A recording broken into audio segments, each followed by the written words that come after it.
Global trade is a rapidly changing and globally disrupted supply chains that have created a demand for leadership that really does go beyond the boardroom, moving away from traditional earnings reports and infinite loop round table discussions. The digital, increasingly agile organization really does rely on leadership with long-term and strategic outlooks. Following COVID-19, geopolitical shocks, as we know, are being felt right around the world. In today's economy, entire industries depend on the agility and strategy employed by CPOs in protecting their organizations from potentially fatal setbacks and enabling them to continue to operate efficiently. So, as such, the needs for business continuity really are evolving, and with that, the role of executive leaders. So I'm really delighted to welcome here at Digital Procurement World, Drasko Jelavic, who's the CEO and founder of Cirtuo, and Cyril Pourrat, CEO and CPO at BT Source, to talk about all of these issues and just what it means for their businesses and the sector. So Cyril, welcome.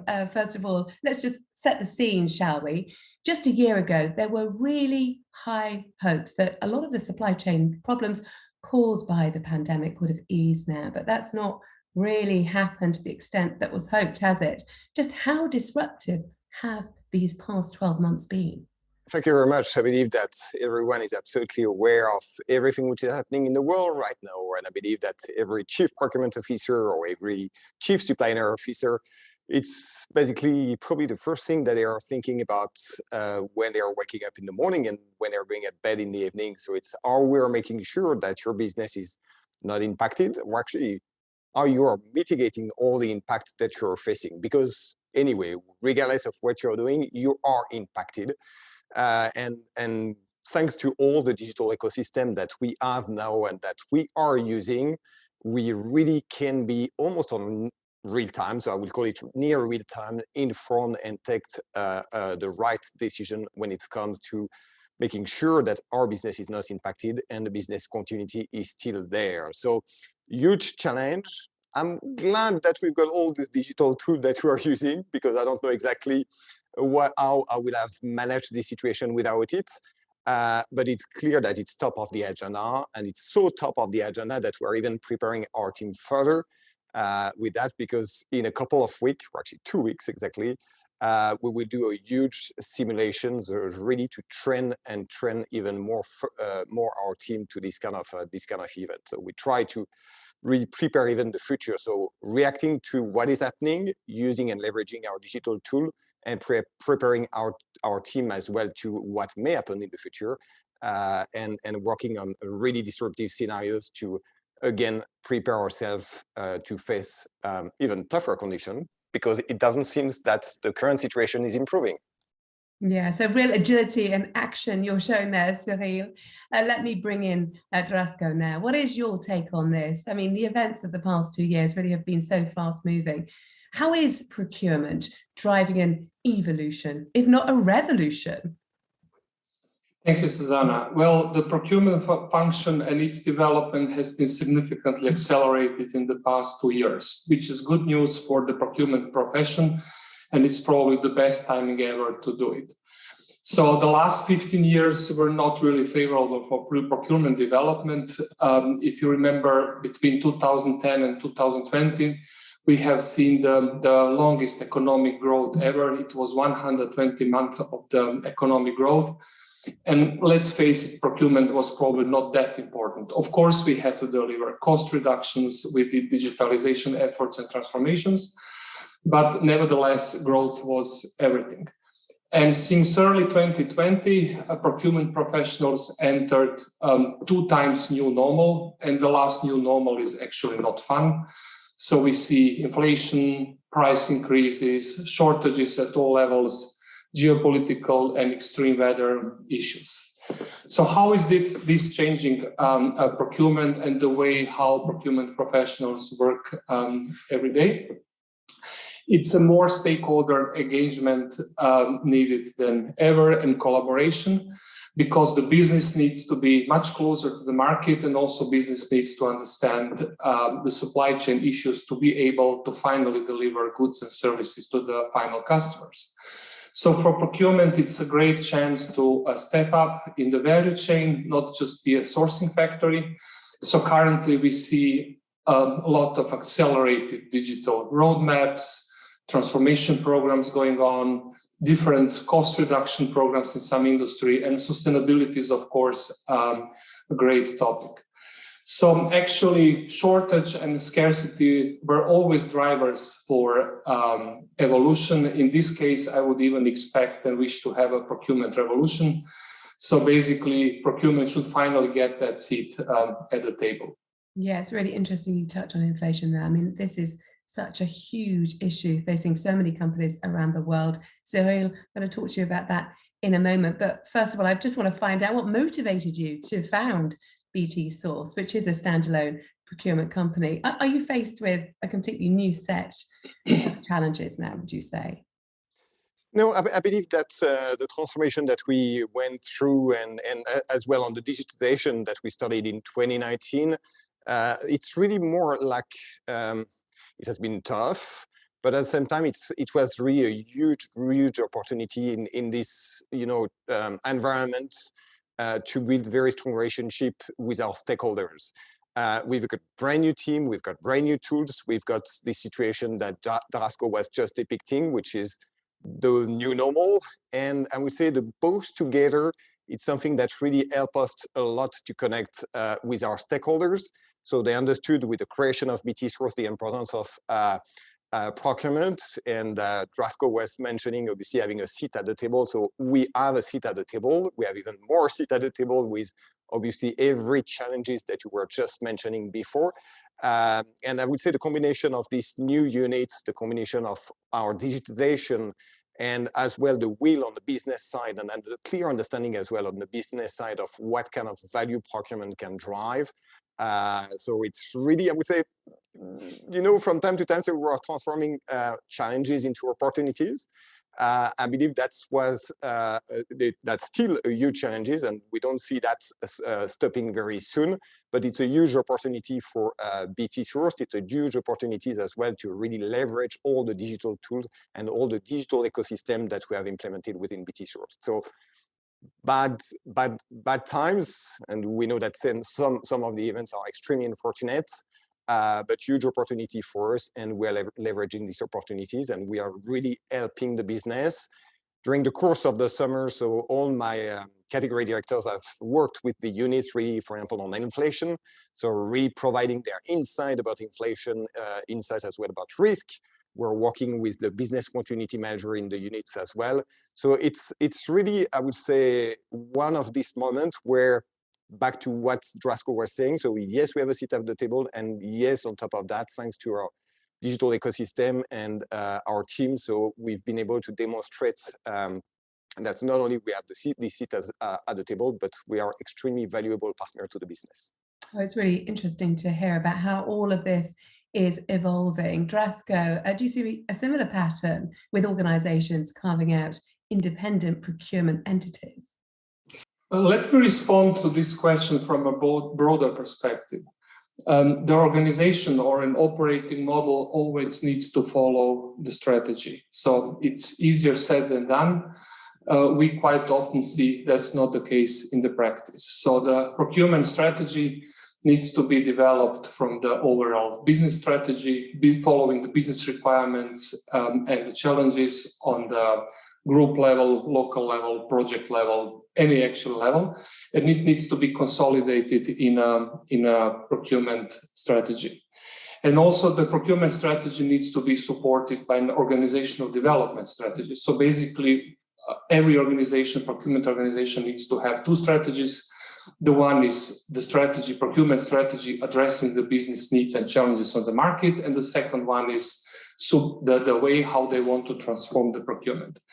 So basically for BT Source, this kind of reorganization and was resulting from the business requirements. We don't see that quite often, but it's justified, of course. We also see that procurement for the companies where it's a non-core business, like for insurance companies or banks, is being outsourced. So important is that actually organization and the way how procurement operates meets the expectation of the business and support the business as such.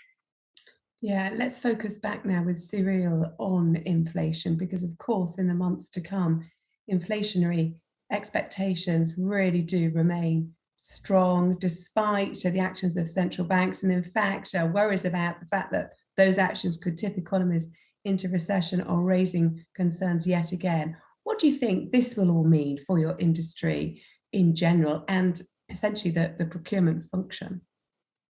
Well, it's an interesting case, the inflation, because it's something that, well, I believe that most of us had not really to deal with. Well, actually, in certain countries it was the case, but more largely in the countries where we were operating, it was not really a subject. Suddenly, it's becoming a subject. We've got a great team, we've got great digital tools, and then after that we have our crystal ball. Because when I'm just like hearing what the Fed is saying, what the central bank are saying and trying to do, it's not of use to curb the inflation. So what we are doing, it's basically trying to understand as much as we can. So what does it mean for us? What does it mean for our supply base?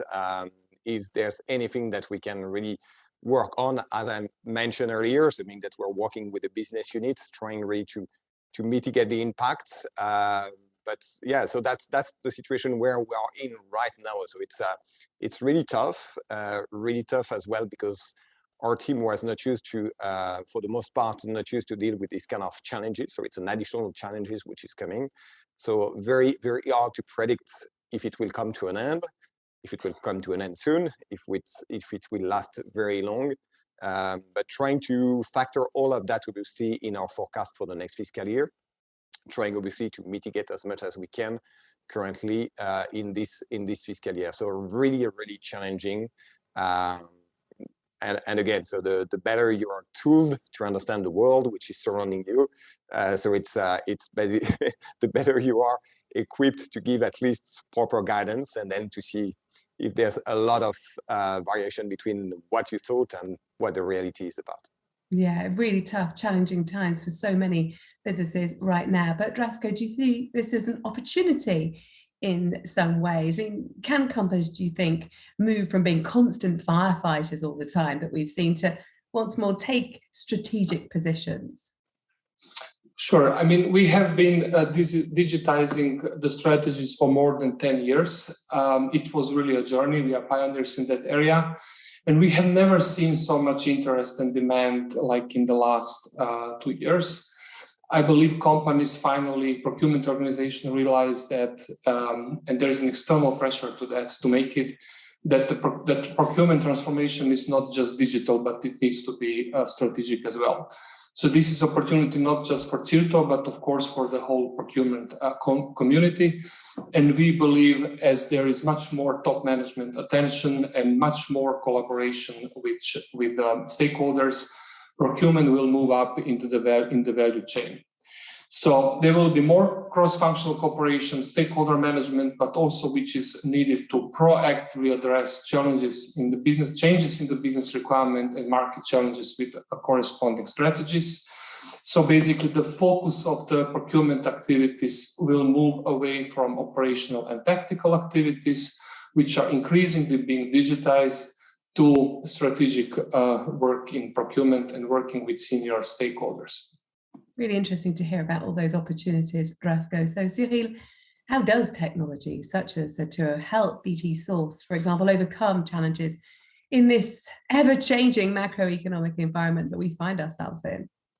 I would say, interestingly enough, it's probably the first value that it's bringing to the table. It's transparency, because for years and years, many units or many business thought that, you know, like procurement was doing its magic on its somewhere, and they did not know exactly what we were doing. So they know that they were, as Drasko said earlier, like, yeah, the guy that was processing PO, the guy that were reducing cost here and there. So a tool like this one, it's basically when we are discussing with our stakeholder, when we are discussing with the business units, having this kind of tool where basically all our sourcing strategy are stored, all our savings are stored and followed, and all our actions are tracked, it's really giving a great visibility to the units, and a lot of confidence as well, because instead of something which was like in the brain or in the binder of one of the procurement guys on a SharePoint that just only procurement was able to access, it's really every time I'm meeting a stakeholder, every time we have discussion with stakeholders, I said, I can give you an access to Cirtuo. You can have a full visibility on our sourcing strategy, on where we stand on the savings, including obviously the inflation mitigation and inflation mitigation plan that we just discussed before, and everything that we're doing in terms of sourcing activities. And I'm using, I know that it's maybe Drasko might not like it, but I'm telling it to simplify and to explain to our stakeholder what Cirtuo is about, that it's our sales force, because we've got all the activities which are tracked, and they can deep dive into that. They can really have this. So we are offering this level of transparency to the business, which give them great confidence in our ability to really tackle all the challenges that we are all facing. So that's the value that we can see on the team standpoint, obviously, so they can track everything that they are doing. They can track their performance. It's a fantastic tool as well for them when they are communicating again with their stakeholder, with the business unit. So it's really something which is greater visibility, greater confidence, and then after that, back to we want to have a seat at the table. We have a seat at the table because this kind of tool is enabling us really to have very good discussion with the business and taking educated decision together. Really interesting to hear about your experience. So Drasko, let's drill down a little bit more into this. What are the most critical bottlenecks and challenges you're trying to solve for clients, and what kinds of outcomes can they see and expect? Well, there is always room for improvement, and especially nowadays, bottlenecks are present because business requirements and challenges on the market are changing so fast. So basically, when we approach companies, there is always room for improvement in category supply and risk management. Today, it's mainly tactical. So basically, the companies need to step up, mature the organization, develop further skills and technologies to develop, validate, and execute strategies, procurement strategies at all levels. So basically, we talk about category strategies, supplier strategies, risk strategies, but also sustainability. The challenge is that in the last decades, procurement was mainly tactical, focused on cost reduction. Probably we used the strategic language, but in the practice, we were more practical and operational. And therefore, we support companies like BT with guided strategy creation. So technology provides guidance to create, validate, and execute strategies, resulting with being more faster, as Cyril mentioned, more transparent, having higher coverage of strategies for the total spend, and finally higher impact for the overall business. Drasko, really fascinating stuff, and certainly we know there are lots of bottlenecks that need to be solved right now. Cyril, just before we wrap this up, I'd like to take a wider perspective and ask you how you see the telco industry's role in helping solve some of the world's most pressing issues right now. As I mentioned earlier, from every challenges, there's opportunities. So we all discover, and that's a good example of what we are currently with this video, so that we all discover that the telecom can save the world, if I may use this term. When we all went in lockdown, so we massively used the telecom. So it's interesting, so that now more and more people understand so the key role the telecom are playing, the key role obviously that we're playing in this digital world. And we spoke a lot about digital procurement. So meaning that everything is obviously about connectivity. It's all about as well collaboration.